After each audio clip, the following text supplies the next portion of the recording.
दोस्तों, कई बार कोशिश करने के बाद भी विक्रमादित्य बेताल को अपने साथ ले जाने में असफल हुए।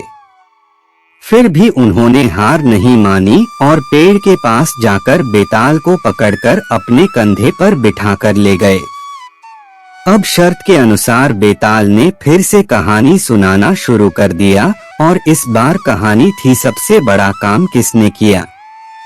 हिमाचल प्रदेश पर गंधर्वों की नगरी थी, जहां पर जीमूतकेतु नामक एक राजा रहता था। उसका एक लड़का था जिसका नाम जीमूतवाहन था। बाप बेटे दोनों ही संस्कारी थे, सदैव धर्म करने में ही लगे रहते थे। इसका फायदा उठाकर एक दिन राज्य के लोगों ने विद्रोह कर दिया और महल के चारों ओर घेरा डाल दिया। राजा बहुत परेशान हुआ, लेकिन बेटे को बहुत गुस्सा आया। उसने कहा कि पिताजी, आप चिंता न करें, मैं सब विद्रोहियों का वध कर दूंगा। तभी पिता कहता है कि नहीं, तुम्हें ऐसा नहीं करना चाहिए, क्योंकि महाभारत करने के बाद युधिष्ठिर भी बहुत पछताया था।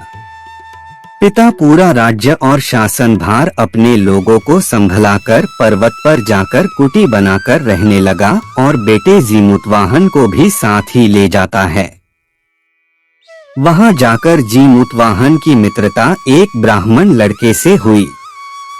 दोनों एक दिन ऊंचे पर्वत पर घूमने निकले तो वहां उसकी मुलाकात एक सुंदर कन्या से हुई।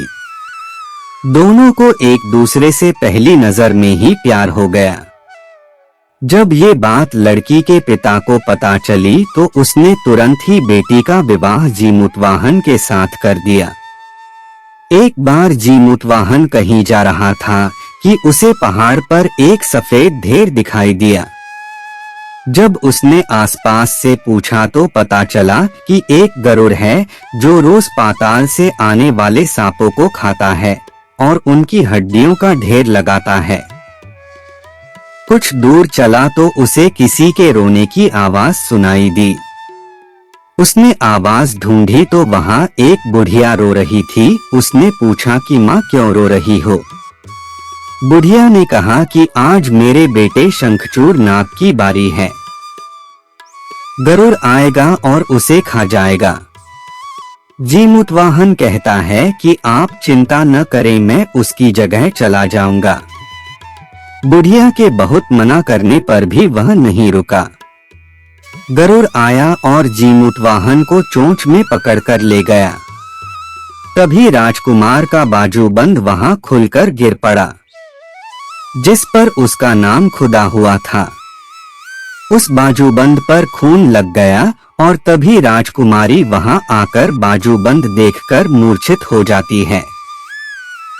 जब उसे होश आता है तो वह पूरी बात राजा को बताती है। तो सब लोग जीमूतवाहन की खोज करने निकल गए। तभी उन्हें वहां शंखचूड़ मिलता है। वह उन्हें पूरी बात बताता है और फिर गरुड़ को पुकारता है कि आओ और जीमूतवाहन को छोड़कर मुझे ले जाओ, क्योंकि बारी तो मेरी थी। गरुड़ राजकुमार से पूछता है कि तुमने अपनी जान खतरे में क्यों डाली? राजकुमार ने कहा कि अगर कोई मुसीबत में है तो उसकी मदद करनी चाहिए। गरुड़ उससे खुश हुआ और 2 वर मांगने को कहा। राजकुमार कहता है कि सभी मरे हुए सांपों को जिंदा कर दो और मुझे मेरा राज्य वापस दिला दो। गरुड़ ऐसा ही करता है। सब लोग वापस महल में जाकर बस गए। बेताल राजा से पूछता है कि बताओ, बड़ा काम किसका हुआ? राजा कहता है कि शंखचूड़ का। बेताल पूछता है कि कैसे? राजा कहता है कि जीमूतवाहन एक क्षत्रिय था तो बलिदानी उसका धर्म और अभ्यास था, लेकिन शंखचूड़ का कोई अभ्यास नहीं था तो भी उसने साहस और वीरता से मरने के लिए गरुड़ को बुला लिया। इतना सुनकर बेताल पेड़ पर चढ़ गया और राजा उसे वापस पकड़कर लाया। दोस्तों, कमेंट करके बताएं कि आपको कहानियां कैसी लगी।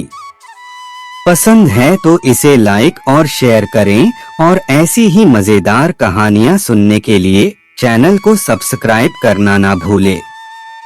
मिलते हैं जल्दी ही एक और नई कहानी के साथ, तब तक स्वस्थ और खुश रहें। नमस्कार।